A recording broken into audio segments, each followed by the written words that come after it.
आज के हमारे गेस्ट हैं निम्हांस के neurosurgeon doctor Dhawal Shukla and he is one of the top neurosurgeons and he has a lot of years of experience. उन्होंने बहुत सारी सर्जरीज की हैं। उन्होंने अपनी पढ़ाई भी निम्हांस से की है और उन्होंने अपनी प्रैक्टिस भी निम्हांस में की है। और हमने ये पॉडकास्ट हिंदी में रखा है ताकि ज़्यादा से ज़्यादा लोगों तक इसकी रीच जाए और ज़्यादा लोग इसको समझ पाएँ, क्योंकि ये बहुत ही ज़्यादा इंफॉर्मेटिव पॉडकास्ट था।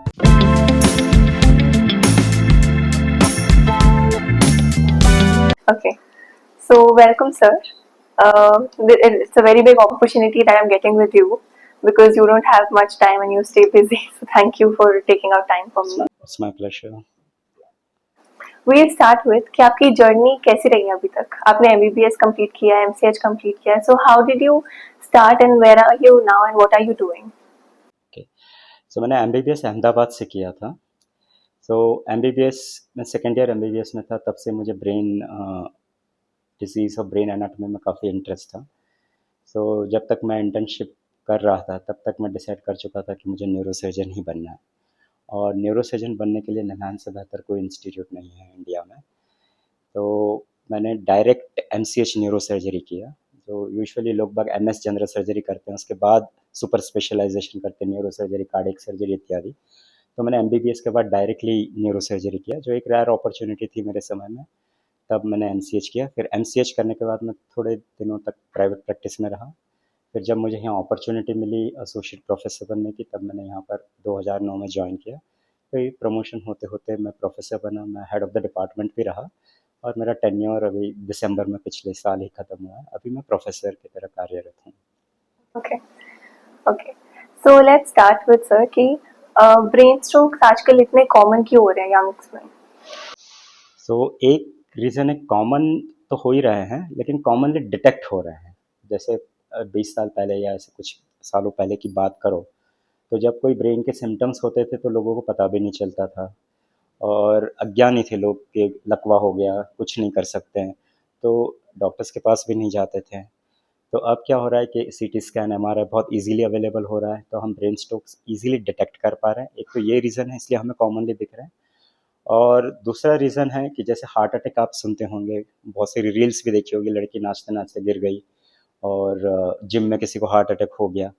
तो जिस वजह से हार्ट अटैक होता है, उसी वजह से ब्रेन के स्ट्रोक भी होते हैं. तो बेसिकली दोनों बीमारियों में क्या होता है, जो खून की नली होती है, जो दिमाग या हार्ट को पहुंचाती है खून, वो नली जब ब्लॉक हो जाती है तब उसको हम हार्ट में हो जाता है, उसे हम हार्ट अटैक कहते हैं. तो ब्रेन को हम ब्रेन अटैक भी कह सकते हैं, जिसको हम मेडिकल लैंग्वेज में स्ट्रोक कहते हैं. तो ब्रेन के किसी हिस्से में अगर खून नहीं पहुंचता है तो उससे जो बीमारी होती है उसे स्ट्रोक कहा जाता है. तो लाइफस्टाइल चेंजेस काफ़ी हो चुके हैं. जैसे अल्ट्रा प्रोसेस्ड फूड बोलते हैं, जो रेडीमेड पैकेट आते हैं, चिप्स के पैकेट हैं या कोल्ड ड्रिंक्स वगैरह हैं. तो ये सब पेट तो भर देते हैं आपका, लेकिन इसमें कोई पौष्टिक तत्व नहीं होते हैं. तो हम जो नॉर्मल जो खाना खाना चाहिए हमें, वो नहीं खाते और इस पर निर्भर रहते हैं. तो ये एक मेजर कारण पाया गया है heart attack as well as brain attack के लिए. और दूसरा प्रदूषण. सो प्रदूषण की वजह से भी, जैसे प्रदूषित हवा की वजह से हम ऑक्सीजन की मात्रा कम रहती है जो मस्तिष्क तक या दिल तक पहुंच पाए, तो वो भी एक रीज़न है. तो आज की जो भाग दौड़ की ज़िंदगी में ये काफ़ी कॉमन हो गया है, तो ये भी एक रीज़न है. और कुछ ऐसे रीज़न होते हैं जो जेनेटिक रीज़न होते हैं या फिर बहुत रेयर बीमारी की वजह से होते हैं, वो कारण भी होते हैं स्ट्रोक इन यंग में. तो अगर फॉर एग्जांपल किसी को स्ट्रोक आया है तो एम्बुलेंस तो आएगी, पर जब तक एम्बुलेंस आएगी हम क्या कर सकते हैं? मतलब फर्स्ट एड हैंडल कैसे कर सकते हैं हम? तो स्ट्रोक पहले आप पहचानें कि एक एक्रोनिम जो बोलते हैं फास्ट, FAST. तो फास्ट का मतलब F यानी कि face, A means arm, arm यानी बाजू, S मीन्स स्पीच, स्पीच यानी बोली, और T इज़ टाइम. तो कहीं भी कोई भी पर्सन को अगर फेस, जैसे मुंह टेढ़ा हो गया, उसकी बात रुक गई बात करते करते, चाय पी रहे हैं और प्याला गिर गया या बशी गिर गई या न्यूज़पेपर पढ़ते पढ़ते एक हाथ से ये गिर गया, तो वो एक साइन है कि इसको स्ट्रोक हो रहा है. तो उसमें सबसे पहले तो क्या करना चाहिए, इमीडिएटली एम्बुलेंस को बुलाना चाहिए. और सबसे पहले आपके पास ये अवेयरनेस होनी चाहिए, अगर आप जहाँ रहते हैं या जहाँ काम करते हैं, आसपास गवर्नमेंट हॉस्पिटल्स या फिर स्ट्रोक हॉस्पिटल्स कौन से हैं जिनके यहाँ 24 आवर्स न्यूरोलॉजिस्ट, CT स्कैन की सुविधाएँ उपलब्ध हैं। तो वहाँ जाना है रादर देन इधर-उधर छोटे-मोटे हॉस्पिटल में जाने के लिए। तो सबसे पहले तो वो चाहिए आपको कहाँ जाना है। जहाँ जहाँ आप बोलेंगे एम्बुलेंस ड्राइवर वहाँ ले जाता है नहीं तो आपको। और तब तक आप एक को क्या करना है, पेशेंट को रिकवरी पोज़ीशन वो होती है जिसमें पेशेंट को लिटा देना है। ज़मीन हो तो ज़मीन पे लिटा दो, बेड हो आपके घर में तो बेड पे लिटा दो और लेफ्ट साइड जिसमें बायाँ जो पोर्शन है वो बिस्तर की तरफ हो और दायाँ पोर्शन ऊपर की तरफ लिटा देना और कुछ नहीं करना है। बस उसको जब तक एम्बुलेंस नहीं आती, पैरामेडिक्स नहीं आते, तब तक उसको लिटाए रखना है। ज़बरदस्ती उसको कोई गोली-वोली देने की कोशिश ना करें, नहीं तो कॉमनली हम देखते हैं, ये बोलते हैं कि हाँ, हमारे पड़ोसी को भी ऐसा हुआ तो हमने ये गोली दे दी थी, ठीक हो गया। ऐसा कुछ ना करें, जस्ट लिटाए रखें और कुछ ना करें। अगर आप घर पे बीपी की मशीन रखते हैं, तो बीपी मेजर कर लें। पल्स ऑक्सीमीटर कोविड के बाद काफ़ी लोग अपने घर पे रखने लगे हैं, तो वो देख लें पल्स ऑक्सीमीटर से ऑक्सीजन कितना है, उसकी पल्स कितनी है। और कई जैसे दादा-दादी किसी को डायबिटीज़ होता है, तो हम ग्लूकोमीटर भी कई लोग घर पे रखते हैं। तो ग्लूकोज़ चेक कर लें। तो ये 3 वैल्यू अगर पता हो डॉक्टर को आपके पहुँचने से पहले, तो इलाज तुरंत शुरू किया जा सके। ओके, और शुगर का क्या रोल है ब्रेन स्ट्रोक में? अगर शुगर है किसी को तो चांसेस ज़्यादा है ब्रेन स्ट्रोक आने के? बहुत ज़्यादा है। तो शुगर अतिरिक्त जो शुगर होती है, जो ग्लूकोज़ बोलते हैं हम जिन्हें, तो अतिरिक्त ग्लूकोज़ से क्या होता है, जो रक्त की नली होती है, रक्तवाहिनी जो बोलते हैं टेक्निकल टर्म्स में, तो वो ब्लॉक हो जाती है क्योंकि अंदर का जो होता है उसका जो डायमीटर धीरे-धीरे कम हो जाता है, संकुचित होके पूरी ब्लॉक हो जाती है। तो वो ब्लॉक ब्रेन के लिए भी हो सकता है, हार्ट के लिए भी हो सकता है, किडनी के लिए भी हो सकता है या फिर टाँगों की रक्तवाहिनी में भी हो सकता है। तो शुगर कंट्रोल नहीं हुई तो ये रिस्क बहुत ज़्यादा है। ओके, और इसके अर्ली साइंस कैसे डिटेक्ट करें ब्रेन स्ट्रोक के? ब्रेन को जैसे मैंने बताया ना, स्पीच, फेस एंड आर्म, इसमें से कुछ भी चेंज हुआ तो वो ओके, और मतलब प्रिकॉशंस क्या ले सकते हैं डेली लाइफ में ताकि ब्रेन स्ट्रोक की वो आए ना? सो ब्रेन स्ट्रोक के एक 3-4 मेजर रिस्क फैक्टर्स हैं। एक तो एज है, ओल्ड एज के साथ स्ट्रोक के चांसेस ज़्यादा हैं, तो यूजुअली 40s के बाद रेगुलर हेल्थ चेकअप कराएँ। दूसरा रिस्क फैक्टर है हाइपरटेंशन यानी हाई बीपी। तो हाई बीपी 40 के बाद सभी को चेक कराना चाहिए और बीपी अगर थोड़ा सा भी ज़्यादा है तो बीपी को स्ट्रिक्टली कंट्रोल में रखना चाहिए। तो कई लोग ये मानते हैं कि मेरा बीपी अब कंट्रोल में हो गया, मैं दवाई बंद कर देता हूँ, तो तुरंत बीपी बढ़ जाता है। तो बीपी क्योर नहीं किया जा सकता है कंट्रोल में। तीसरा रिस्क फैक्टर है डायबिटीज़, यानी कि जो शुगर की बीमारी हम बोलते हैं, तो वो भी नियमित चेक करा के उसको भी कंट्रोल में रखना चाहिए। और फोर्थ फैक्टर है कोलेस्ट्रॉल, जो यानी कि जो चर्बी बोलते हैं हम, तो चर्बी युक्त आहार ज़्यादा खाने से कोलेस्ट्रॉल भी रक्तवाहिनी को ब्लॉक कर सकता है, तो वो भी चेक कराते रहना चाहिए। और पाँचवा है स्मोकिंग। स्मोकिंग बहुत बड़ा रिस्क फैक्टर है जो काफ़ी इग्नोर किया जाता है, तो स्मोकिंग करना ही नहीं चाहिए, लेकिन जितना हो सके उतना कम करें और अवॉइड करें।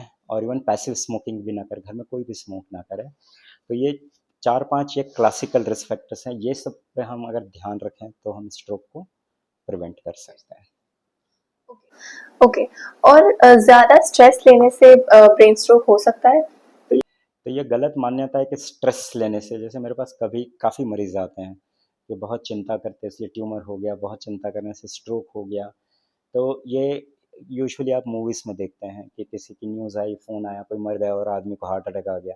ऐसा ऐसा बहुत रेयर केसेस में होता है कि ज़्यादा चिंता करने से या ज़्यादा स्ट्रेस करने से स्ट्रोक होता है। लेकिन स्ट्रेस जो स्ट्रोक के रिस्क फैक्टर्स हैं, जैसे डायबिटीज़ है, बीपी है, उन सबको और बढ़ाता है। तो अगर आपको डायबिटीज़ और बीपी है और आप अपने स्ट्रेस को कंट्रोल में नहीं करते, तो आपकी डायबिटीज़ और बीपी भी कंट्रोल में नहीं आएगी। तो स्ट्रेस डायरेक्टली स्ट्रोक नहीं करता है, इनडायरेक्टली यस। ओके, लोगों को जनरली ये लगता है कि ब्रेन सर्जरी मोस्टली सक्सेसफुल नहीं होती या बहुत कॉम्प्लिकेटेड होती है, तो आप क्या सजेस्ट करते हैं लोगों को कि ये मिथ है कि हेल्प करता है, नहीं करता है? नहीं, नहीं। सो आज के ज़माने में ब्रेन सर्जरी कॉम्प्लिकेटेड तो है ही, कोई भी ब्रेन सर्जरी माइनर नहीं है। सबसे पहले आपको समझना, कोई ब्रेन सर्जरी माइनर नहीं, तो ब्रेन एक बहुत ही नाजुक ऑर्गन है। तो ब्रेन सर्जरी यस कॉम्प्लिकेटेड होती है लेकिन रिस्की नहीं है। तो जो लेमैन, जो आम आदमी समझते हैं कि ब्रेन में ऑपरेशन किया तो गए हम, तो ऐसा नहीं है। तो ब्रेन के काफ़ी हिस्से हैं, तो उसमें जो ब्रेन के जो सेंटर में होता है, मिडल ऑफ द ब्रेन जो होता है, वो सबसे ज़्यादा क्रिटिकल एरिया होता है ब्रेन का। तो अगर ट्यूमर हुआ या स्ट्रोक हुआ या कोई भी बीमारी सेंटर ऑफ द ब्रेन को अफेक्ट करती है, तो यस वो क्रिटिकल है, जानलेवा है। लेकिन वो बाहरी भाग को अफेक्ट करती है तो जानलेवा और क्रिटिकल नहीं है और वो आसानी से करी जा सकती है। आजकल की मॉडर्न टेक्नोलॉजी में जो पहले हम मॉर्टेलिटी बोलते थे कि ब्रेन सर्जरी के बाद मृत्यु हो जाती है, ऐसा सब बहुत रेयरली होता है आजकल। Really? ओके। आपकी लॉन्गेस्ट सर्जरी कौन सी थी? हाँ, लॉन्गेस्ट सर्जरी मेरी अभी तो नहीं, बहुत सालों पहले, तो सुबह 9 बजे से रात को 2 बजे तक। तो जब ऐसी लॉन्ग सर्जरी होती है तो नर्सेस तो शिफ्ट में काम करती हैं, तो shift morning shift, afternoon shift, night shift वाली भी नर्स आ गई। एनेस्थेटिस्ट भी शिफ्ट में काम करते हैं, और जो दूसरे असिस्टेंट सर्जन्स होते हैं वो भी शिफ्ट में काम करते हैं। तो 2 ही लोग होते हैं इस लॉन्ग सर्जरी में जो शिफ्ट में काम नहीं करते हैं, एक मरीज़ और एक सर्जन, जो शिफ्ट चेंज नहीं करते हैं। तो आपका एक्सपीरियंस कैसा रहता है सर्जरी के टाइम पे? सो जब यंग थे तब डेफ़िनेटली थोड़ी घबराहट होती है, क्योंकि कॉम्प्लिकेटेड सर्जरी आपको करनी होती है। लेकिन एक्सपीरियंस के साथ कॉम्प्लिकेशंस चेंज नहीं होती, लेकिन इसका जो रिस्पॉन्स होता है, आपको पता है आप कॉम्प्लिकेशन हैंडल कर सकते हैं। तो अब it's like run of the mill, like जैसे आप रोज़ ऑफ़िस जाते हैं, मैं रोज़ सर्जरी करता हूँ, तो मुझे कुछ अजीब नहीं लगता है। ओके। आपके पास ऐसे डिफिकल्ट पेशेंट्स भी आते हैं जिनको कन्विंस करना मुश्किल होता है सर्जरी के लिए? हाँ, तो कोई भी मरीज़ सर्जरी करवाना नहीं चाहता, और चूँकि मैं सर्जन हूँ, फिर भी मैं सर्जन होके भी मैं सर्जरी करना नहीं चाहता हूँ। तो जहाँ तक हम हो सके पेशेंट को बिना सर्जरी के इलाज किया जा सके, मेडिसिन से या रेडियोथेरेपी या कीमोथेरेपी कुछ भी। तो लेकिन कुछ बीमारियाँ होती हैं जो बिना सर्जरी के उसका इलाज नहीं हो सकता। तो ऐसे मरीज़ को मैं ऐसे उदाहरण देता हूँ, जैसे आपके हाथ पे पत्थर रखा हुआ है। अब आप पूजा पाठ करने से, दवाई जड़ी-बूटी खाने से पत्थर गिर नहीं जाएगा, पत्थर वहीं रहेगा और आपके हाथ पे ज़ोर आता रहेगा। तो जब तक आप पत्थर को उठाएँगे नहीं, आपके हाथ पे वो प्रेशर कम नहीं होगा। तो अगर ऐसा कोई ट्यूमर है जिसका कोई मेडिकल ट्रीटमेंट, जब तक उसको काट के निकाला ना जा सके, तो उसका इलाज नहीं किया जा सकता। तो इस तरह से हम फिर मरीज़ को कन्विंस करते हैं कि हाँ, आपके पास सर्जरी के अलावा और कोई उपाय नहीं है। और ब्रेन ट्यूमर के कितने केसेस आते हैं नॉर्मली? जैसे हमारे हॉस्पिटल में तो लगभग रोज़ 4 से 5 ब्रेन ट्यूमर के, ज़्यादा भी होते होंगे, एग्ज़ैक्ट फिगर तो मुझे, लेकिन 4 से 5 तो डेफ़िनेटली, बस 10 भी हो सकते हैं शायद, रोज़ के आते हैं हमारे यहाँ तो। सो दोनों एज में ज़्यादा होते हैं। तो जैसे ब्रेन ट्यूमर आम आदमी के लिए ब्रेन ट्यूमर है, लेकिन डब्ल्यूएचओ क्लासिफ़िकेशन के अनुसार 106 तरह के ब्रेन ट्यूमर हैं। तो कुछ ट्यूमर्स बच्चों में ज़्यादा होते हैं और कुछ ट्यूमर बड़ों में ज़्यादा होते हैं। तो बच्चों में जो कैंसर होते हैं, जो हम आम आदमी जो कैंसर कहता है, तो उसमें कॉमनेस्ट कैंसर ब्लड कैंसर, जो आप मूवीज़ और नॉवल वगैरह में भी पढ़ते हैं। तो सेकंड कॉमनेस्ट कैंसर है ब्लड बच्चों में, वो है ब्रेन का है। तो brain tumour second common cancer है बच्चों में। और बड़ों में ओल्ड एज में, काफ़ी ओल्ड एज में यूजुअली जो शरीर में कहीं और कैंसर हो, तो जो फैल के ब्रेन में जाता है, वो ज़्यादा कॉमन होता है। ओके, और इनका रीज़न क्या है ब्रेन ट्यूमर कैंसर का? तो अधिकतर आप यही भी कह सकते हैं, लगभग सभी ब्रेन ट्यूमर का कोई रीज़न नहीं होता। बहुत ही कम केस में रीज़न होता है, जैसे हेरिडिटरी डिसीज़ या जेनेटिक डिसीज़ हम बोलते हैं, जो फ़ैमिलियल कैंसर, जैसे मम्मी-पापा को हो तो बच्चों को होगा ऐसा। ऐसे बहुत ही रेयर केसेस होते हैं। और दूसरे रिस्क फैक्टर जैसे अब लंग कैंसर स्मोकिंग से होता है, तो ऐसे ब्रेन के लिए कोई डायरेक्ट इफ़ेक्ट नहीं है, लेकिन हाँ, रेडिएशन, अगर छोटे बच्चों में रेडिएशन दिया हो, किसी और बीमारी के लिए रेडिएशन दिया हो, तो जब वो बड़े होते तो उनमें कैंसर का रिस्क थोड़ा-सा, नॉट ज़्यादा, बहुत ज़्यादा नहीं, थोड़ा-सा रिस्क बढ़ जाता है। और दूसरे केमिकल्स वगैरह जैसे फ्लोरोकार्बन्स वगैरह, वो बहुत रेयर कॉजेज़ है कि केमिकल वगैरह से ब्रेन कैंसर हो। ओके, तो उनको प्रिवेंट नहीं कर सकते? तो ब्रेन कैंसर को प्रिवेंट करने का कोई तरीका नहीं, कोई वैक्सीन नहीं है, कोई आदत नहीं है जिसको छोड़ने से ब्रेन कैंसर प्रिवेंट हो सके, ऐसा कुछ नहीं है। जैसे मैंने बोला हेरिडिटरी है, जैसे पेरेंट्स को या ग्रैंड पेरेंट्स को हैं, दादा-दादी को किसी को है, तो आप रिपीटेडली चेकअप करा सकते हैं, तो अर्ली डिटेक्ट हो सके आपको।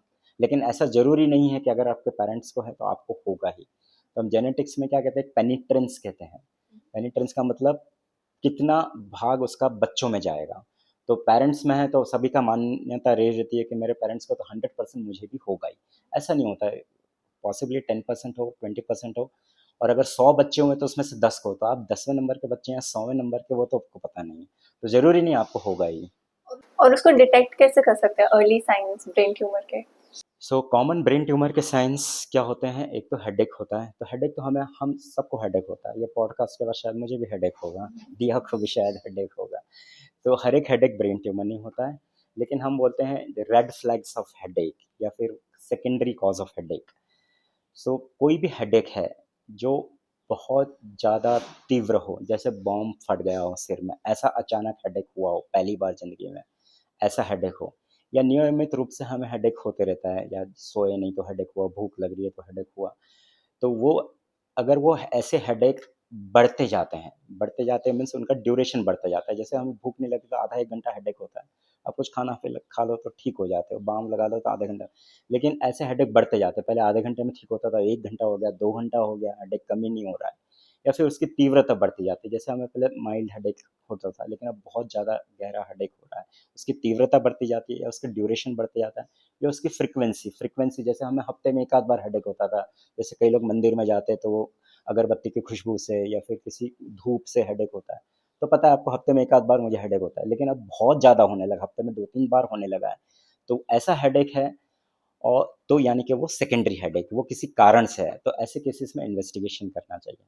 और यूजुअली जब हमें हेडेक होता है, माइग्रेन वगैरह के पेशेंट को हेडेक होता है, तो आँख में थोड़ा रोशनी में प्रॉब्लम होती है, ऐसे सब होती है। लेकिन हेडेक की वजह से अगर हमें आँख में धुंधलापन दिखाई दे रहा है, आँख से दिखाई नहीं दे रहा है, या हेडेक के साथ और कोई चिन्ह है, जैसे वॉमिटिंग बार-बार हो रही है, हाथ-पैर की कमज़ोरी महसूस हो रही है, चलने में थोड़ा बैलेंस बिगड़ रहा है, ऐसा हेडेक हो तो वो ब्रेन ट्यूमर की वजह से। दूसरे लक्षण है हेडेक के फिट्स, जो बोलते हैं मिर्गी की बीमारी या कन्वल्शंस। तो अगर कन्वल्शंस भी बहुत कॉमन बच्चों में तो कॉमनली होते रहते हैं, तो यूजुअली 1-2 गोली से कंट्रोल हो जाते हैं। लेकिन अगर एडल्ट में कन्वल्शंस होते हैं, मिर्गी की बीमारी पहली बार एडल्ट्स में होती है, तो उसको हमें लाइटली लेना चाहिए, एमआरआई वगैरह करवाना चाहिए।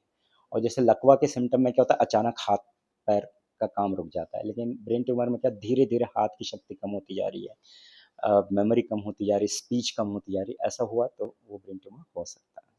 और ऐसे कौन से टेस्ट है जो हम रेगुलरली करवा सकते हैं ताकि हमें पता चले कि वी आर ऑल राइट, मतलब ब्रेन और बॉडी से? वी आर ऑल राइट, ऐसे टेस्ट तो हैं, लेकिन but they are not advisable for all of अस।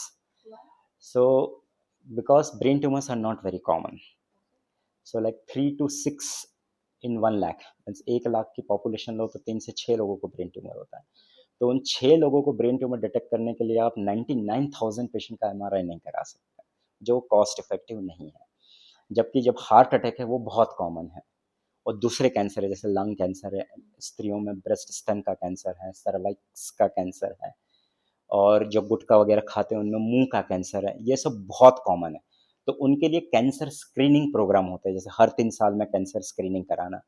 लेकिन ब्रेन ट्यूमर के लिए ये कराना उचित नहीं है। तो मैं तो नहीं एडवाइस करूंगा कि आप हर साल एमआरआई कराएं, हर साल सीटी स्कैन कराएं, तो ये उचित नहीं है। लेकिन जैसे मैंने कुछ चिन्ह बताए हैं, और ऐसे कुछ चिन्ह हो तो आपको जल्दी कराना चाहिए, लेकिन रूटीनली सभी को कराने की आवश्यकता नहीं। और ब्रेन स्ट्रोक्स के लिए? ब्रेन स्ट्रोक्स के लिए जो आप हार्ट चेकअप के लिए कराते हैं वही चेकअप कराते रहिए ब्रेन स्ट्रोक्स प्रिवेंशन के लिए। ओके। अगर किसी को हार्ट की प्रॉब्लम है, उनको शुगर भी है और उनको कोलेस्ट्रॉल भी है, तो उनको रिस्क ज़्यादा है ब्रेन प्रॉब्लम? बहुत ज़्यादा है, तो उनको वही सब कंट्रोल करना चाहिए। जो आप हार्ट अटैक के लिए जो कंट्रोल करते हैं वही कंट्रोल करेंगे तो आपको ब्रेन स्ट्रोक भी कंट्रोल होगा। ओके। ओके, जो लोग ज़्यादा स्ट्रेस लेते हैं, स्ट्रेस लेने से कोई ब्रेन प्रॉब्लम हो सकती है, डेवलप हो सकती है?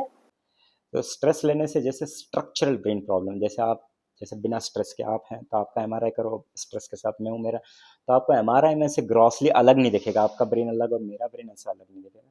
लेकिन हाँ, माइक्रो स्ट्रक्चर्स में थोड़े चेंजेस हो सकते हैं, तो वो स्ट्रेस इनडायरेक्टली ब्रेन को अफेक्ट कर सकती है, डायरेक्टली हमें विजिबल चेंज नहीं नजर आता। तो जैसे निम्हांस is one of the top hospitals in India for brain, और मतलब इतना फेमस हॉस्पिटल है, तो लोग यहाँ पे क्यों आते हैं, मतलब इतना फेमस क्यों है? तो उसका अगर एक आंसर मैं दे सकूं तो लोग इसलिए आते हैं क्योंकि यहाँ पर साइंटिफिकली करेक्ट ट्रीटमेंट मिलता है। तो जैसे मैंने पहले आपको उदाहरण दिया कि एस दो मैं सर्जन हूँ, मैं सर्जरी नहीं करना चाहूँगा, तो यही अप्रोच यहाँ पर नॉट ओनली सर्जरी हर एक चीज़ के लिए रहती है। तो जिसमें पेशेंट के लिए जो सबसे उपयुक्त ट्रीटमेंट है, जो पेशेंट को लीस्ट डिस्कम्फर्ट देता हो, वो ट्रीटमेंट हम प्रोवाइड करते हैं, रादर देन डायरेक्टली सर्जरी करना या डायरेक्टली मेडिसिन देना, ऐसा कुछ। तो ये सबसे बड़ा रीज़न है कि मरीज़ यहाँ पर आते हैं। और दूसरा रीज़न डेफिनेटली अफोर्डेबिलिटी है, क्योंकि 2/3 मरीज़ जो हमारे हैं वो बीपीएल यानी कि बिलो पॉवर्टी लाइन, गरीबी रेखा के नीचे के हैं, तो जिनका इलाज निःशुल्क तो नहीं लेकिन लगभग निःशुल्क होता है। तो ये दूसरा रीज़न है लोग यहाँ आते हैं। तीसरा रीज़न है जो भी दुनिया में जो भी बेस्ट टेक्नोलॉजी मशीन वगैरह अवेलेबल है वो निम्हांस में अवेलेबल है, तो इसलिए आपको सबसे अच्छी मशीन मिलेगी, इसलिए भी यहाँ आते हैं लोग। और एक्सपीरियंस डॉक्टर हैं। जैसे हम इतने सारे सर्जरीज करते हैं, इतने सारे मरीज देखते हैं, तो हमारा एक्सपीरियंस एक दूसरे जनरल डॉक्टर के कंपैरिजन में ज़्यादा होगा। तो ऐसी कोई बीमारी होगी जो हमने कभी ना देखी हो, तो वो हेतु से भी मरीज यहाँ आते हैं कि कोई रेयर बीमारी होगी तो भी नमाज में पकड़ी जाएगी। आपने आज तक लगभग कितनी सर्जरीज की हैं? जो जैसे मेरी उम्र बढ़ती जाती है, मैं नंबर ऑफ सर्जरीज कम करता हूँ, इसलिए नहीं क्योंकि मैं कम कर सकता हूँ, क्योंकि जूनियर्स को अपॉर्चुनिटी मिले इसलिए कम करता हूँ। और दूसरी, एक्सपीरियंस के साथ मैं सिर्फ कॉम्प्लेक्स सर्जरी करता हूँ अभी। तो जो रूटीन सर्जरी होती है, simple brain tumour, simple brain haemorrhage, वो सब सर्जरीज मैं अभी नहीं करता हूँ, इसलिए मेरी नंबर ऑफ सर्जरीज कम हो जाए। तो नंबर से आप न जाएं, तो नंबर से तो सेवरल थाउजेंड्स हैं, लेकिन जैसे प्राइवेट में होता है हम बहुत सारी सर्जरीज करते हैं। तो इंस्टीट्यूट में क्या होता है, आप ग्रेडेड लेवल सर्जरीज करते हैं। तो जो मेरे लेवल के जो डॉक्टर्स हैं, वो बहुत कम सर्जरी करते हैं और ओनली बहुत कॉम्प्लिकेटेड सर्जरी करते हैं। जो जूनियर डॉक्टर्स हैं तो रोज की 4-5 सर्जरीज करते हैं। ओके। आपको सिखाया कैसे जाता है सर्जरी करना? बिकॉज मैंने सुना है कि बनाना पे स्टिचेस करते हैं, ऐसे सब मतलब। सो एक होता है ग्रेडेड ट्रेनिंग बोलते हैं। तो जैसे हमारे 6 साल का कोर्स है, तो पहले साल के कोर्स में तो डॉक्टर ऑपरेशन थिएटर भी नहीं देखता। तो पहले साल के कोर्स में हम बोलते हैं पेरी ऑपरेटिव मैनेजमेंट। हम ऑपरेशन के पहले क्या क्या टेस्ट करने चाहिए, पेशेंट को कैसे देखना चाहिए, पेशेंट से कैसे बात करनी चाहिए, ऑपरेशन के बाद पेशेंट की क्या केयर करनी चाहिए, क्या नहीं करना चाहिए, सिर्फ वही ट्रेनिंग मिलती है फर्स्ट ईयर तक। सेकेंड ईयर में उनको जनरल सर्जरी की ट्रेनिंग मिलती है, जैसे एब्डोमेन, चेस्ट, ब्रेस्ट इत्यादि। तो उन जनरल सर्जरी, तो उनसे उनकी हैंड्स ऑन ट्रेनिंग हो जाती है जनरल सर्जिकल ट्रेनिंग के बाद। फिर थर्ड ईयर से एडवांस पेरी ऑपरेटिव, यानी कि ऑपरेशन के बाद क्रिटिकल केयर, उन सब की ट्रेनिंग। फिर फोर्थ, फिफ्थ और सिक्स्थ ईयर में सर्जिकल ट्रेनिंग मिलती है। तो ऐसे ग्रेडेड ट्रेनिंग से क्या होता है कि वो सीखते हैं। तो फोर्थ, जो थर्ड ईयर में होते हैं या फोर्थ ईयर में होते हैं, तो वो असिस्ट करते हैं सर्जरी। फिर नेक्स्ट ईयर में जो ओपनिंग पोर्शन है, closing portion of the surgery, वो खुद करते हैं। फिर सिक्स्थ ईयर में वो पूरी सर्जरी खुद करते हैं। तो इस तरह से ग्रेडेड ट्रेनिंग, सारी सुपरवाइज ग्रेडेड ट्रेनिंग होती है, जिसकी वजह से वो कर पाते हैं। और ये एक पद्धति है ट्रेनिंग की। उसके साथ साथ लैब ट्रेनिंग बोलते हैं। तो हमारे यहाँ स्किल्स लैब है। तो स्किल्स लैब में चूहे हैं, तो उनके ऊपर उनकी ब्लड वेसल पे सर्जरी करना वो सिखाया जाता है। और स्किल लैब में ह्यूमन कैडावर हैं, जो डेड बॉडीज़ हैं, उनके ऊपर करना सिखाया जाता है। तो स्किल्स लैब में जैसे आप बोल रही हो बनाना पील वगैरह, तो बहुत ग्रॉस होता है। तो हम आर्टिफिशियल मटेरियल होते हैं, उस मटेरियल पर सूचरिंग वगैरह करना, माइक्रोस्कोप के अंदर डिसेक्शन करना। तो जैसे डेड पेशेंट के ब्रेन्स होते हैं, तो उस ब्रेन्स पर डिसेक्शन करना, वो सब स्किल्स लैब में सिखाया जाता है। तो वैसे भी लोग ओके। तो जब आप हमेशा सर्जरीज करते हो, इट्स नॉट लाइक कि 100% सारी सर्जरी सक्सेसफुल होती है। You might lose some people. तो आप वो इमोशनली कैसे हैंडल करते हो एज अ डॉक्टर? या तो मैं पेशेंट को ये डेफिनेटली काउंसिल करता हूँ कि अगर कोई भी डॉक्टर बोलता है कि 100% गारंटी ठीक हो जाएगा, तो डॉक्टर झूठ बोल रहा है। क्योंकि 100% कोई भी परफेक्ट नहीं है। आप सर्जरी की बात छोड़िए, कोको कोला बनाने के लिए छोड़िए, एक आध बॉटल टूटी होगी, अगर कुछ न कहीं तो कुछ मिस्टेक होती है। इसे मिस्टेक नहीं कहते हैं, क्योंकि कोई भी सिस्टम 100% परफेक्ट नहीं है। तो यस, कॉम्प्लिकेशंस होती हैं। कॉम्प्लिकेशन पे पैरालिसिस होते हैं, पेशेंट कोमा में जा सकता है, पेशेंट की डेथ भी हो सकती है। सो अगर ये सारी चीज़ें पेशेंट को ऑपरेशन के पहले समझाई जाए, तो पेशेंट को कॉन्फिडेंस आता है डॉक्टर में। और उसके बाद अगर कोई कॉम्प्लिकेशन हो, तो पेशेंट इजीली कॉम्प्लिकेशन एक्सेप्ट कर पाता है। तो अधिकतर केसेस में क्या होता है, मरीज समझ नहीं पाते हैं या मरीज को समझाया नहीं जाता, तो वो कॉम्प्लिकेशन एक्सेप्ट नहीं कर पाते। तो ऐसे में दोनों को प्रॉब्लम होती, मरीज के रिश्तेदारों को भी और डॉक्टरों को भी प्रॉब्लम होती एक दूसरे को फेस करने में। तो सबसे ज़्यादा इंपॉर्टेंट चीज़ है इसमें प्री ऑपरेटिव, ऑपरेशन के पहले कम्युनिकेशन। तो हमारे यहाँ ओपीडी में मरीज आता है, तब एक बार देखा जाता है उसको। फिर एडमिशन के लिए आता है, तो फिर से उससे बात की जाती है। फिर एडमिट होता है, तो एडमिट ऑपरेशन के पहले 4-5 दिन तक, कभी कभी 1-2 हफ्ते तक एडमिट रहता है। तब भी उसे अपॉर्चुनिटी मिलती है बार बार डॉक्टर से बात करने की, मरीज से बात करने की, दूसरे आसपास जो पड़ती है नर्सेस से बात करने की। तो सर्जरी के पहले वो वेल इन्फॉर्म्ड, यानी कि सारी जानकारी उनको मिल चुकी होती है। तो अगर सर्जरी में कोई प्रॉब्लम होती है, सर्जरी के बाद कॉम्प्लिकेशन होती है, तो मरीज के साथ हमें ज़्यादा दिक्कत नहीं आती। ये एक पार्ट है कम्युनिकेशन। और दूसरा है सर्जन। यस, अगर सर्जरी में कोई कॉम्प्लिकेशन होती है, तो सर्जन का कॉन्फिडेंस कम हो जाता है, तो वो एडवाइजेबल नहीं है। सर्जन को बाहर आना चाहिए। अगर आज मेरा कॉन्फिडेंस कम हो गया, तो कल मुझे एक और मरीज़ ऑपरेट करना है, तो उस मरीज़ का क्या होगा अगर मेरा कॉन्फिडेंस कम हो। तो हमें आगे बढ़ना है, उस सर्जरी की कॉम्प्लिकेशन से हमें सीखना है और नेक्स्ट स्टेप बेटर कैसे कर सकें वो करना है। तो ये बोलते हैं। और जैसे आप साइकोलॉजिस्ट हैं तो आपने सुना होगा सेकंड विक्टिम सिंड्रोम। तो फर्स्ट विक्टिम तो पेशेंट ही हुआ, लेकिन सेकंड विक्टिम सर्जन होता है। तो काफ़ी मरीज के रिश्तेदारों को लगता है तो डॉक्टर का तो क्या, हमारा तो मरीज गया, लेकिन ऐसा नहीं है। डॉक्टर को भी वो उतना ही प्रभावित करता है कॉम्प्लिकेशन जितना मरीज के रिश्तेदारों को प्रभावित करता है। लेकिन एक्सपीरियंस के साथ डॉक्टर सीख जाता है कि उससे बाहर कैसे ना, ओवरकम कैसे करना है और नेक्स्ट सर्जरी बेटर कैसे परफॉर्म करना है।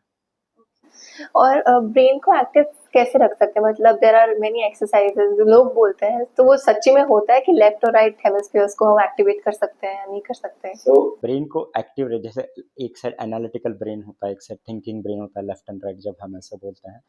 तो ये जो डाइकोटोमी है वो इतनी ट्रू नहीं है कि मेरा लेफ्ट ब्रेन एक्टिव है right brain active, because brain is connected. So previously हम क्या करते थे, स्ट्रक्चर जैसे जैसे स्विच है, एक स्विच पंखे का है, एक लाइट का है, एक प्रेस का है, एक वॉशिंग मशीन का है। तो ब्रेन में ऐसे स्विचेस नहीं है। तो ये हमें क्लासिकली स्कूल में बताया जाता है, ये स्पीच एरिया है, ये मूवमेंट एरिया है, ये थिंकिंग एरिया है, ये बैलेंस एरिया है। तो एक्चुअली ब्रेन हमारा पूरा कनेक्टेड है। तो अभी की जो anatomical thinking, it's not structure based, it is connectome based. What parts are connected to each other. So whatever you do, कुछ भी आप काम करें, वो एक कनेक्शन दूसरे कनेक्शन को हेल्प करता है। तो ब्रेन को एक्टिव रखने के लिए हमारा क्या होता है, जैसे आपने सुना था, an empty brain is devils workshop. So brain को एक्टिव रखने के लिए सबसे पहले हमें क्या करना चाहिए, हम जब बच्चे होते हैं तो हमारा एक्टिव रहता ही है, क्योंकि हम इतने क्यूरियस रहते हैं, हर चीज़ तोड़ फोड़ करते हैं, खोल के देखते हैं, ये करते हैं, कूद के देखते हैं, हर चीज़ हम एक्सप्लोर करते हैं, तो एक्टिव रहता ही है। यूथ हैं तो यूथ भी एक्टिव रहती है, तो ज़्यादा एक्टिव रहते हैं, कहीं से भी कूदेंगे, करेंगे, जो भी करेंगे। मोबाइल फ़ोन आप किसी यूथ को दे दो तो वो ज़्यादा को एक्टिव रख सकता है रादर देन ओल्ड। तो यूजुअली इनएक्टिविटी कब आती है, जब हम रिटायर होते हैं। और तो ये क्लासिकली प्रोफेशनल्स में होता है। तो एक आपके पास एक पोस्ट रिटायरमेंट प्लान होना चाहिए कि रिटायरमेंट के बाद आप क्या करेंगे। तो वो आपको पहले से कम 10 साल पहले रिटायरमेंट के वो आपके पास प्लान होना चाहिए कि हम आपको कैसे एंगेज रखेंगे। तो वो एक है। और दूसरा इनएक्टिविटी यूजुअली आज की युग में होती है हाउसवाइफ्स में, जो उन्होंने कभी कोई काम नहीं किया घर के बाद, उनकी पूरी ज़िंदगी दुनिया घर होती है। तो वो बच्चों की शादी हो जाती है, शादी के बाद आजकल कोई साथ में नहीं रहता, जॉइंट फैमिली में रहता, दूर चले जाते हैं। तो जैसे हम बोलते हैं एम्प्टी नेस्ट सिंड्रोम, तो उनका घोंसला खाली हो जाता है। तो उन्होंने अपनी पूरी ज़िंदगी अपने बच्चों में, अपने बच्चों के बच्चों में बिताई, और सडनली अब घर पूरा सुना खाली हो जाता है, तो आइसोलेशन है, लोनलीनेस है, तब उन्हें पता नहीं हम क्या रहे। तो ऐसे दो कैटेगरी में, तो हम जो बोलते हैं कॉग्निटिव डिक्लाइन या डिमेंशिया वैसे बोलते हैं, तो बहुत रैपिडली प्रोग्रेस कर सकता है, डिप्रेशन बहुत ज़्यादा हो सकता है। तो ऐसे केसेस में हमें पहले से, तो गृहिणियों के लिए मेरी ये एडवाइस है कि आप घर गृहस्थी के अलावा एक हॉबी रखें, एक कोई शौक रखें, जैसे स्वेटर बुनने का, पापड़ बनाने का। ऐसा ज़रूरी नहीं आपको पढ़ा लिखा होना ज़रूरी है, कोई भी शौक पालने के लिए, पापड़ बनाना, घर बुनना, गार्डनिंग करना, छोटे मोटे गृह उद्योग करना, तो वो करते रहें। तो जब आपके बच्चे आपके साथ नहीं रहे, जब आप, तो वो आप करते रहेंगे तो आप एक्टिव रहेंगे। वैसे रिटायरमेंट के लिए ने बोला, जैसे अब मैं न्यूरो सर्जन हूँ तो मुझे 65 साल के बाद कोई सर्जरी नहीं करने देगा। तो मुझे न्यूरो सर्जरी के अलावा दूसरा और कुछ करना चाहिए, जिससे जो मैं 65 साल या 70 साल की उम्र के बाद भी मैं कर सकूँ। तो इस तरह से आप एक्टिव रह सकते हैं। ये तो एक स्पेसिफिक बताया।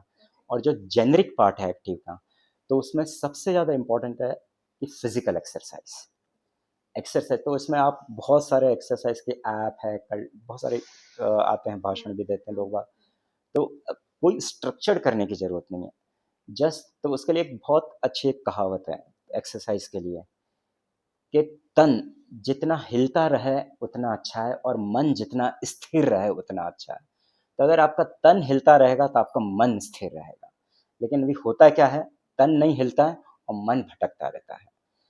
तो कोई भी एक्सरसाइज प्रोग्राम में आप मॉर्निंग वॉक पे जाएं, अगर आप फिट हैं तो जॉगिंग करें, अगर आप फिट हैं तो योगा करें, या बहुत ज़्यादा फिट है तो कार्डियो करें, या कोई भी एक्सरसाइज। ऐसा ज़रूरी नहीं कि आपको जिम जाना ज़रूरी है, ऐसा नहीं है। जैसे पुराने ज़माने में हम देखते थे, जैसे ओल्ड लेडीज़ वगैरह भजन मंडली में जाती थी, तो वो मंजीरा बजाना, ढपली बजाना, वो भी एक तरह की एक्सरसाइज है। आप चल के आप दूसरी कॉलोनी में, सोसाइटी में जा रहे हैं, तो वो भी एक एक्सरसाइज हो गई। जैसे पहले किटी पार्टीज वगैरह करते हैं, या फिर बहुत ही लेमन लगे पंचायत करना, तो वो भी एक तरह की एक्सरसाइज हो गई है ब्रेन को अपने आप में एक्टिव रखने के लिए। और टीवी जब देख रहे हैं तो टीवी देखना डिस्करेज करना चाहिए, क्योंकि उससे आपका ब्रेन एक्टिव नहीं रहता, क्योंकि आपको पैसिवली फीड किया जा रहा है। तो अगर आपको टीवी भी देखना है तो ऐसे कार्यक्रम देखें जिसमें आपको दिमाग लगाना पड़ रहा है। तो कैसे कार्यक्रम देखें? जैसे हास्य खुशी के कार्यक्रम, तो अगर उसने जोक बोला कोई, तो आपको दिमाग लगाना है जोक समझने के लिए, जिससे आप भी हँसेंगे। या फिर कोई क्विज़ आता है, क्विज़ प्रोग्राम्स आते हैं टीवी में, तो ऐसे प्रोग्राम देखें जिससे आप तो कोई भी एक्टिविटी करें जिसमें दो तरफ़ा कम्युनिकेशन हो। इवन टीवी में देख लें, अगर आप सीरियल देख रहे हैं तो उसमें दो तरफ़ा कम्युनिकेशन नहीं, लेकिन हास्य के कार्यक्रम देख रहे हैं तो दो तरफ़ा, क्विज़ वाले प्रोग्राम देख रहे हैं तो दो तरफ़ा कम्युनिकेशन है। तो ऐसे प्रोग्राम में एंगेज रखें जहाँ दो तरफ़ा कम्युनिकेशन। और सुबह उठते ही न्यूज़ चैनल देखना चाहिए? सुबह उठते ही, जैसे इसके लिए बहुत अच्छा मैंने जोक हास्य कवि में सम्मेलन में देखा था।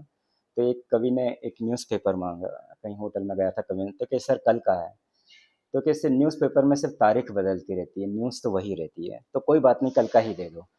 सो आजकल न्यूज़ चैनल्स ऐसे ही हो गए, न्यूज़ चैनल्स बोलो या न्यूज़पेपर, सिर्फ तारीखें बदलती रहती हैं, खबरें वही रहती है, कौन मरा, किसने क्या किया, कौन सा मंदिर टूटा, कौन सा मस्जिद टूटा, कहाँ लड़ाई हुई, खबरें बदलती नहीं हैं, सिर्फ तारीख बदलती रहती है। तो न्यूज़ चैनल देखना ज़रूरी है, हमें जानकारी होनी चाहिए कि क्या चल रहा है, क्या नहीं चल रहा है, डेफ़िनेटली, लेकिन उसमें हमें घुस नहीं जाना है, वो बेसिकली इम्पोर्टेंट है। ओके। नाउ फॉर एग्जांपल एक मैन है 42-43 इयर्स का, उनको कोलेस्ट्रॉल भी है, शुगर भी है और वो रेगुलरली जिम भी जा रहे हैं, तो उनको कैसे मतलब अपना जिम मैनेज करना चाहिए ताकि उनको कोई नेगेटिव इफेक्ट हो सकता है जिम का? हाँ, तो अभी क्या करते हैं, जैसे ये मैंने हमारे जनरेशन में पाया है, मैं 50s में हूँ, 40s की एग्जांपल दे दिया। जब हम आपकी उम्र के थे, 20s में थे, तो हमारे पास ये सारे सुख सुविधा के सामान नहीं थे। तो हमारे पास कोई ऐश करने के लिए कुछ नहीं था। आजकल बंजी जंपिंग कर रहे हैं, जिम जा रहे हैं, मॉल जा रहे हैं, ये चिप्स वगैरह खा रहे हैं, टूरिज्म पे जा रहे हैं, क्योंकि इकोनॉमी भी बढ़ गई तो हम आप अफोर्ड कर पा रहे हैं। ये सब हम हमारे ज़माने के टाइम में अफोर्ड नहीं कर पाते थे। अब हम अफोर्ड कर पा रहे हैं मिडिल एज में, तो हम वो सारे लुफ्त उठाना चाहते हैं जो हम हमारी जवानी के टाइम में मिस करें। लेकिन हम ये रियलाइज़ नहीं करते कि हमारी बॉडी अभी जवान नहीं हुई है, सिर्फ मन जवान रहा है और हम वो सब करना चाह रहे हैं। तो आपका शरीर वो सब करने के लिए आपको साथ नहीं देता है। तो यूजुअली जो आप न्यूज़ वगैरह सुनते कि जिम करते करते किसी को हार्ट अटैक आ गया, नाचते करते हैं, हाई जंप करते हैं या स्कीइंग करते हुए माउंटेनियरिंग करते हैं, क्योंकि उन्होंने जब वो जवान थे तब भी उन्होंने ये सब करना था, तो उन्होंने ये सब किया नहीं है। तो उनकी बॉडी प्रिपेयर ही नहीं हुई है ये सब करने के लिए 40-50 की उम्र में, और वो पहली बार ये 40-50 की उम्र में ये सब करना चाह रहे हैं, इसलिए उनको नेगेटिव इफेक्ट ज़्यादा होते हैं। तो ओवर एक्सरसाइज नहीं करना है, जैसे हाई इंटेंसिटी एक्सरसाइज बोलते हैं, तो वो भी करना है तो इंटरमिटेंट करना है। जोश जोश में 30 मिनट तक दौड़ना है, भागना है, हेवी वेट लिफ्ट करना है, वो सब नहीं करना है। तो अगर आप पहली बार 40 या 50 की उम्र में जिम वगैरह चालू कर रहे हैं, तो एडवाइसेबल आप ट्रेनर के साथ, और वो भी मैं एडवाइस करूँगा फिजिकल ट्रेनर के साथ, ऑनलाइन ट्रेनर के साथ नहीं। आजकल काफ़ी ऑनलाइन ऐप्स वगैरह अवेलेबल है जो आपको ऑनलाइन मॉनिटर करते हैं। तो अगर कोई आपको ऑनलाइन मॉनिटर कर रहा है तो ऑनलाइन ऐप्स के साथ करिए, लेकिन कोई भी वीडियो देख के आप खुद चालू ना करें, अगर आप 40-50 की उम्र में पहली बार ये चालू कर रहे हैं। क्योंकि जो अगर आप फिजिकल ट्रेनर के साथ चालू करेंगे तो आपकी ग्रेडेड एक्सरसाइज होगी, आपकी मॉनिटरिंग होगी, आपको क्या इफेक्ट हो रहा है, क्या नहीं हो रहा है, तब आप तो खुद जाके ऐसा कोई काम ना करें जो आपने कभी ज़िंदगी में ना किया हो। वेट लिफ्टिंग भी कर सकते हैं, अगेन वो ग्रेडेड वेट लिफ्टिंग करना चाहिए। सीधा जाके मुझे दिखाना मैं 100 किलो उठा लूँगा, 50 किलो उठा लूँगा, वो नहीं करना चाहिए। तो पहले आप अपने मसल बनाएँ, 10, 20, 15 जो भी क्षमता है उसके बाद धीरे-धीरे नेक्स्ट लेवल पे जाएँ। तो ये वेट लिफ्टिंग में भी काफ़ी, जैसे तुरंत आप बहुत हेवी वेट लिफ्ट कर लो, तो आपको पता नहीं, जब आप बहुत हेवी वेट लिफ्ट करते हो, आप साँस रोक के रखते हैं, एक क्षण के लिए आपका एक्चुअली दिल भी रुक जाता है, हार्ट बीट भी 0.8 सेकंड के लिए स्टॉप हो जाती है, क्योंकि आपको वो मैनूवर बोलते हैं इसको, वाल्सलमान। तो अगर आपको प्री एक्जिस्टिंग हार्ट डिसीज़ है, तो वो जो क्षण भर के लिए वो हार्ट रुक रहा है, तो वो भी आपके लिए घातक हो सकता है। तो आप तुरंत जाके हेवी वेट लिफ्टिंग ना करें। तो आप, मैं क्या कह रहा हूँ कि जैसे मैं बहुत अच्छा एग्जांपल देता हूँ, आप न्यूज़पेपर और वीडियोस वगैरह में बड़े होर्डिंग में देखते हैं कि बिफोर आफ्टर, एक 90 किलो की महिला थी, एकदम भद्दी मोटी काली, और वो हमारा 1 साल के बाद हमारे जिम प्रोग्राम्स के बाद वो अब स्लीक हो गई, एकदम साइज 0 हो गई है वो सब। तो मैंने क्या, ये फोटो दिखाना गलत है। आप ये फोटो दिखा जब आप 20 साल के थे, तब आप साइज 0 थे, और आप 40 साल के तो आप मोटे हो गए। तो आपको 20 साल लगा मोटे होने में, तो आप 20 दिन में दुबले नहीं हो पाएंगे। तो ये समझना बहुत ज़रूरी है। तो it is advisable not more than 2.5 KG weight loss per month. जिसको आपको साल लगे जो चीज़ जमा करने में, वो आप उड़ाने में आप महीने लगा देंगे तो आपको नुकसान ही होगा। यही बिजनेस में भी होता है ना, आपको बिजनेस बिल्ड करने में करोड़ों रुपए की संपत्ति बनाने में 20 साल लगे और आपको बेटे को उसको उड़ाने में 20 दिन नहीं लगते हैं। तो यही उदाहरण मैं उनको देता हूँ जो बहुत जल्दी वेट लॉस करना चाहते हैं, फिट होना चाहते हैं, उनके लिए। ओके, एआई का कोई इफेक्ट हो रहा है सर्जरीज पे? जैसे हमें सुनने में आता है कि एआई बहुत इफेक्ट कर रहा है लोगों की जॉब्स पे, डॉक्टर्स पे, प्रोफेशंस पे, तो एक्चुअली हो रहा है या नहीं हो रहा? बहुत इफेक्ट हो रहा है। एक्चुअली सर्जरीज बेटर हो रही हैं, ट्रीटमेंट बेटर हो रहे हैं, डायग्नोसिस बेटर हो रहे हैं। सो मैं सारे युवा को ये एआई के लिए एक संदेश देना चाहता हूँ। The AI should be used. There are many people who are anti-AI, and even I have written article, digital dementia बोलते हैं। बहुत ज़्यादा AI यूज़ करने से आप अपना दिमाग नहीं इस्तेमाल करते हो, आपका दिमाग सिकुड़ जाएगा। तो ये मान्यता है। लेकिन AI हमें किस चीज़ के लिए यूज़ करना चाहिए? तो AI जो हम बोलते हैं, जो रिपीटेटिव एंड रिडंडेंट टास्क हैं। रिपीटेटिव मीन्स बार बार करने वाले कार्य हैं, और रिडंडेंट है जो आप प्रोफेसर हैं या आप कोई प्रोफेशनल है, वो आपको नहीं करना चाहिए, किसी छोटे कैडर के आदमी को करना चाहिए, लेकिन आपको करना पड़ रहा है। तो ऐसे जो कार्य हैं वो आप AI से करवाएंगे। जो हायर लेवल है वो आप खुद करें। तो सर्जरी में क्या होता है, जैसे हमें इमेजेस हैं, बहुत सारी इमेजेस हैं, तो वो सब एक साथ पढ़ना है, तो AI क्या वो सबको इकट्ठा कर सकता है, जो इंपॉर्टेंट फाइंडिंग है वो बता। जैसे आपने स्ट्रोक की बात की, तो जैसे मैं न्यूरोलॉजिस्ट या न्यूरोसर्जन, तो मैं सीटी स्कैन देख के बता सकता हूँ स्ट्रोक का केस है, लेकिन जो जनरल डॉक्टर है वो सीटी स्कैन देख के शायद ना बता पाए। तो AI ऑटोमेटिकली वो स्ट्रोक डिटेक्ट कर सकता है।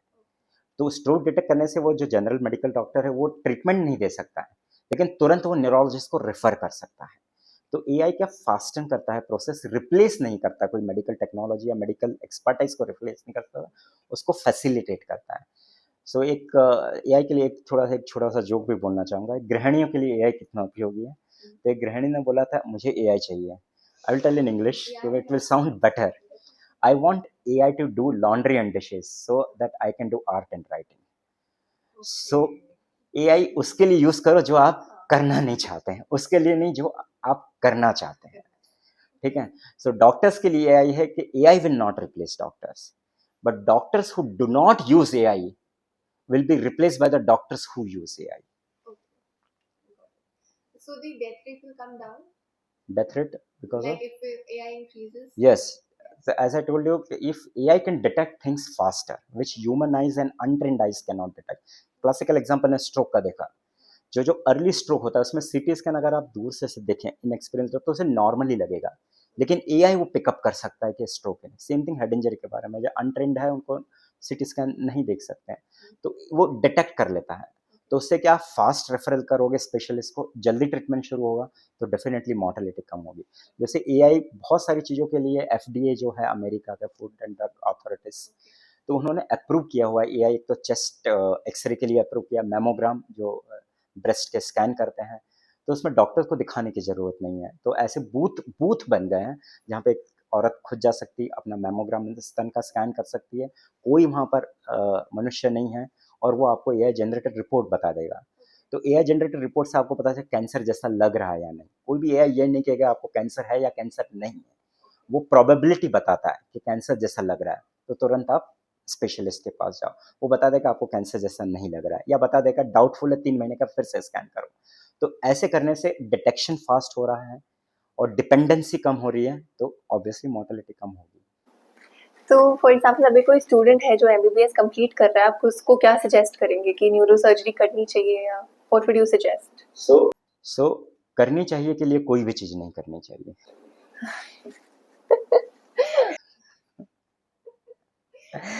जब तक आप करना नहीं चाहते हैं कोई भी चीज़ करनी नहीं चाहिए। सो कोई स्पेशलिटी छोटी या कोई स्पेशलिटी बड़ी नहीं होती, या आप जो भी करना चाहें वो करें। और जो जैसे चाइनीज एक प्रोवर्ब है, if you do what you like you do not work. तो अगर आप जो चाहते हैं वो आप करें तो आपको लगता ही नहीं है कि आपने कोई काम किया। जैसे आप म्यूजिशियन हैं तो वो तल्लीन हो जाते हैं, रात को 10-10 12 बजे तक वो बजाता रहेगा, उसको कभी लगेगा ही नहीं कि मैंने कोई काम किया। लेकिन आप जबरदस्ती बच्चे को आप म्यूजिशियन बनाना चाहोगे, वो 5 मिनट में बोलेगा मेरी उंगली दुख रही है, मेरे से कान में दर्द आ रहा है, ये हो रहा है, वो हो रहा है। तो कोई भी स्पेशलिटी के लिए किसी को फोर्स नहीं करना चाहिए। लेकिन हाँ, अगर कोई दुविधा में है, जैसे मैं न्यूरो सर्जरी करूँ या नहीं करूँ, तो जैसे हमारे पास प्रोग्राम है, ऑब्जर्वरशिप के प्रोग्राम्स हैं, तो 15 दिन का, 1 महीने का, 3 महीने का है। तो स्टूडेंट आ सकते हैं, वो ऑब्जर्व कर सकते हैं, जैसे दूसरे न्यूरोसर्जरी रेसिडेंट डॉक्टर कैसे काम कर सकते हैं, उनके साथ कर सकते हैं, उनके साथ डे ड्यूटी, नाइट ड्यूटी कर सकते हैं, और 15 दिन या 1 महीने या 3 महीने के बाद डिसाइड कर सकते हैं, हाँ, मैं न्यूरोसर्जरी कर सकता हूँ या नहीं कर सकता हूँ। उसके बाद वो चयन करें कि न्यूरोसर्जरी उसे करनी चाहिए या नहीं करनी चाहिए। आई थिंक ये सबसे बेस्ट अप्रोच है। लोगों को क्या होता है, मैं टॉपर हूँ, तो टॉपर को न्यूरोसर्जरी या कार्डियक सर्जरी ऐसा करना चाहिए या कार्डियोलॉजी लेना चाहिए, इसलिए मैंने कार्डियोलॉजी ली या इसलिए मैंने रेडियोलॉजी ली, जबकि मुझे उसमें कोई इंटरेस्ट नहीं था। लेकिन सोसाइटी कहती है आप टॉपर है तो आप ये क्यों कर रहे हैं, आपको वो करना चाहिए। तो ऐसा ज़रूरी नहीं कि टॉपर को यही करना चाहिए और बॉटमर को ये करना चाहिए। जो आप करना चाहते हैं, जिसमें आप इंटरेस्टेड हैं, वो करना चाहिए।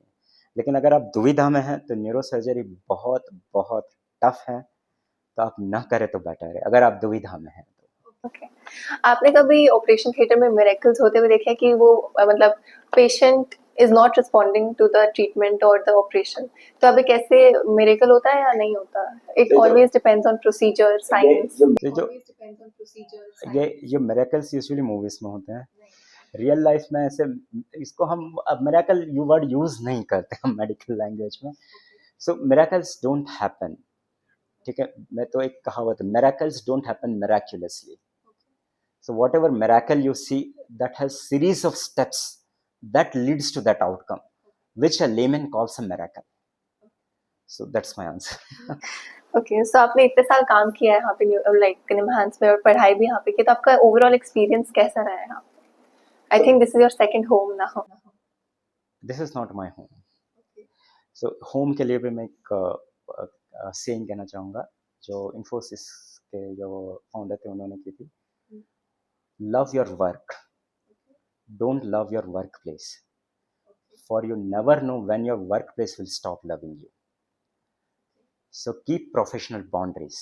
Do not have pathological attachment to your workplace. So workplace is not your home. Have clearly divided boundaries between your home and your workplace. Yes, when you work, give 100% dedication, but it's not your home. Okay, okay. Is there anything you want to tell people? आपको कुछ share करना है लोगों के साथ? किस बारे में स्पेसिफिकली? वो आप डिसाइड करो, व्हाट डिपेंड्स ऑन यू। सो लोगों के साथ मुझे सिर्फ एक ही चीज़ शेयर करनी है।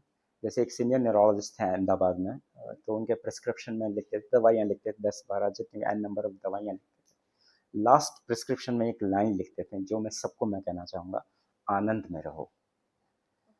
तो ये मैं अपने स्टूडेंट्स को भी कहता हूँ कि आप यहाँ पर ग्रेजुएशन करने के बाद आप प्राइवेट में जाओगे, गवर्नमेंट में जाओगे, पीएचडी करोगे, कुछ भी करोगे, मैं सब बच्चों को एक ही एडवाइस देता हूँ, खुश रहना। तो वो आपको डिसाइड करना आपकी खुशी किस में है, और वो आपको ढूंढना है आपकी खुशी किस में है, और वो चीज़ प्राप्त करो और आनंद में रहो।